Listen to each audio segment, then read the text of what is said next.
Lucy Maud Montgomery Short Stories, 1909 through 1922, by Lucy Maud Montgomery. My Lady Jane. The boat got into Broughton half an hour after the train had gone. We had been delayed by some small accident to the machinery, hence that lost half hour, which meant a night's sojourn for me to Broughton. I am ashamed of the things I thought and said, when I think that fate might have taken me at my word and raised up a special train, or some such miracle, by which I might have got away from Broughton that night. I experience a cold chill. Out of gratitude I have never sworn over missing connections since. At the time, however, I felt thoroughly exasperated. I was in a hurry to get on. Important business engagements would be unhinged by the delay. I was a stranger in Broughton. It looked like a stupid, stuffy little town. I went to a hotel in an atrocious humour.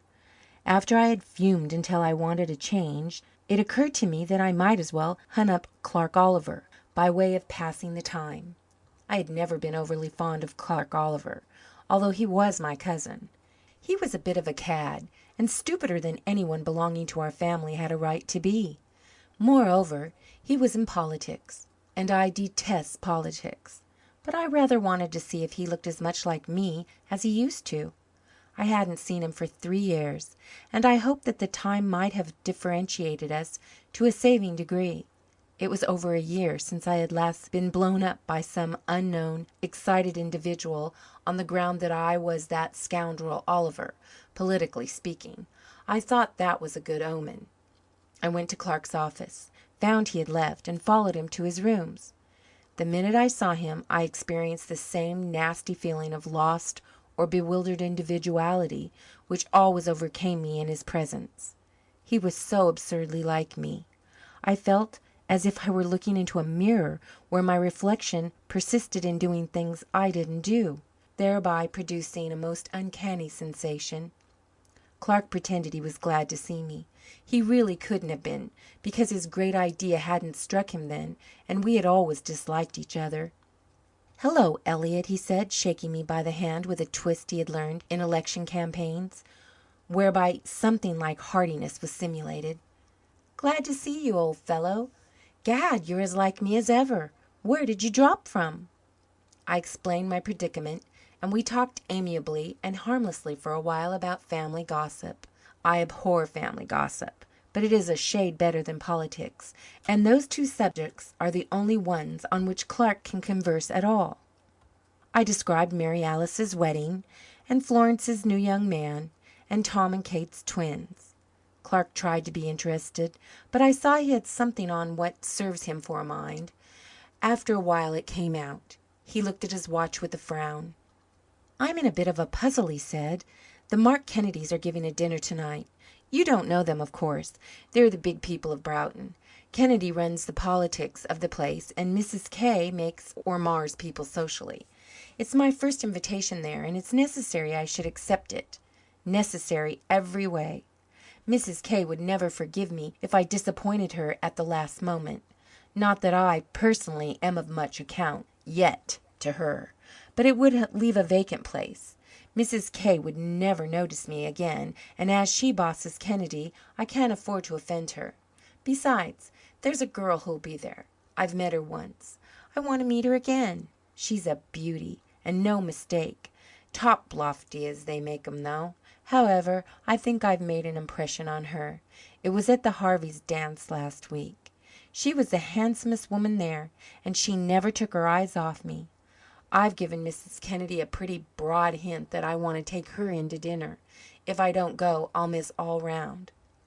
"Well, what is there to prevent you from going?" I asked squiffily. I never could endure the way Clark talked about girls and hinted at his conquests. "Just this. Herbert Bronson came to town this afternoon, and is leaving on the 10:30 train tonight. He sent me word to meet him at his hotel this evening and talk over a mining deal I've been trying to pull off. I simply must go. It's my one chance to corral Bronson. If I lose him, it'll be all up, and I'll be thousands out of pocket. "Well, you are in rather a predicament," I agreed, with the philosophical acceptance of the situation that marks the outsider. I wasn't hampered by the multiplicity of my business and social engagements that evening, so I could afford to pity Clark. It is always rather nice to be able to pity a person you dislike. "I should say I can't make up my mind what to do. Hang it, I'll have to see Bronson. There's no question about that. A man ought to keep an understood substitute on hand to send to dinners when he can't go. By Jove, Elliott!" Clark's great idea had arrived. He bounced up eagerly. "Elliott, will you go to the Kennedys in my place? They'll never know the difference. Do now, there's a good fellow." "Nonsense," I said. "It isn't nonsense. The resemblance between us was foreordained for this hour. I'll lend you my dress suit. It'll fit you. Your figure's as much like mine as your face. You've nothing to do with yourself this evening. I offer you a good dinner and an agreeable partner. Come now, to oblige me. You know you owe me a good turn for that Mulhennan business." The Mulhennan business clinched the matter. Until he mentioned it, I had no notion whatever of masquerading as Clark Oliver at the Kennedys' dinner. But, as Clark so delicately put it, he had done me a good turn in that affair, and the obligation had rankled ever since. It is beastly to be indebted for a favour to a man you detest. Now was my chance to pay it off, and I took it without more ado. "But," I said doubtfully, "I don't know the Kennedys, nor any of the social stunts that are doing in Broughton. I won't dare to talk about anything, and I'll seem so stupid. Even if I don't actually make some irremediable blunder that the Kennedys will be disgusted with you, it will probably do your prospects more harm than your absence would." "Not at all. Keep your mouth shut when you can, and talk generalities when you can't, and you'll pass. If you take that girl in, she's a stranger in Broughton and won't suspect your ignorance of what's going on. Nobody will suspect you. Nobody here knows I have a cousin so like me. Our own mothers haven't always been able to tell us apart. Our very voices are alike. Come now, get into my dinner talks. You haven't much time, and Mrs. K. doesn't like latecomers." There seemed to be a number of things that Mrs. Kennedy did not like. I thought my chance of pleasing that critical lady extremely small, especially when I had to live up to Clark Oliver's personality. However, I dressed as expeditiously as possible. The novelty of the adventure rather pleased me. I always liked doing unusual things. Anything was better than lounging away the evening at my hotel. It couldn't do any harm. I owed Clark Oliver a good turn, and I would save Mrs. Kennedy the annoyance of a vacant chair. There was no disputing the fact that I looked most disgustingly like Clark when I got into his clothes. I actually felt a grudge against them for their excellent fit. "You'll do," said Clark. "Remember you're a Conservative tonight, and don't let your rank Liberal views crop out, or you'll queer me up for all time with the great and only Mark. He doesn't talk politics at his dinners, though, so you're not likely to have trouble on that score. Mrs. Kennedy has a weakness for beer mugs. Her collection is considered very fine. Scandal whispers that Miss Harvey has a budding interest in settlement work." "Miss who?" I said sharply. "Harvey. Christian name unknown. That's the girl I mentioned. You'll probably take her in. Be nice to her, even if you have to make an effort. She's the one I've picked out as your future cousin, you know, so I don't want you to spoil her good opinion of me in any way." The name had given me a jump. Once in another world I had known a Jane Harvey. But Clark's Miss Harvey couldn't be Jane. A month before I had read a newspaper item to the effect that Jane was on the Pacific coast. Moreover, Jane, when I knew her, had certainly no manifest vocation for settlement work. I didn't think 2 years could have worked such a transformation. 2 years! Was it only 2 years? It seemed more like 2 centuries. I went to the Kennedys in a pleasantly excited frame of mind and a cab. I just missed being late by a hairbreadth. The house was a big one, and everybody pertaining to it was big, except the host. Mark Kennedy was a little thin man with a bald head. He didn't look like a political power, but that was all the more reason for his being one in a world where things are not what they seem. Mrs. Kennedy greeted me cordially and told me significantly that she had granted my request. This meant, as my card had already informed me, that I was to take Miss Harvey out. Of course, there would be no introduction, since Clark Oliver was already acquainted with the lady. I was wondering how I was to locate her when I got a shock that made me dizzy. Jane was over in a corner looking at me. There was no time to collect my wits. The guests were moving out to the dining room. I took my nerve in my hand, crossed the room, bowed, and the next moment was walking through the hall with Jane's hand on my arm. The hall was a good long one. I blessed the architect who had planned it. It gave me time to sort out my ideas.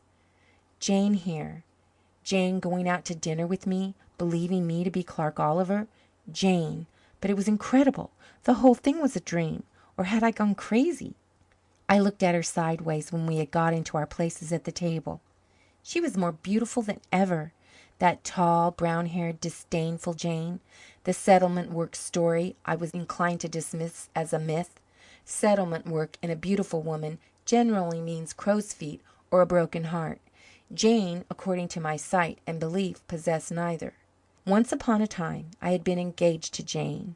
I had been idiotically in love with her in those days, and still more idiotically believed that she loved me.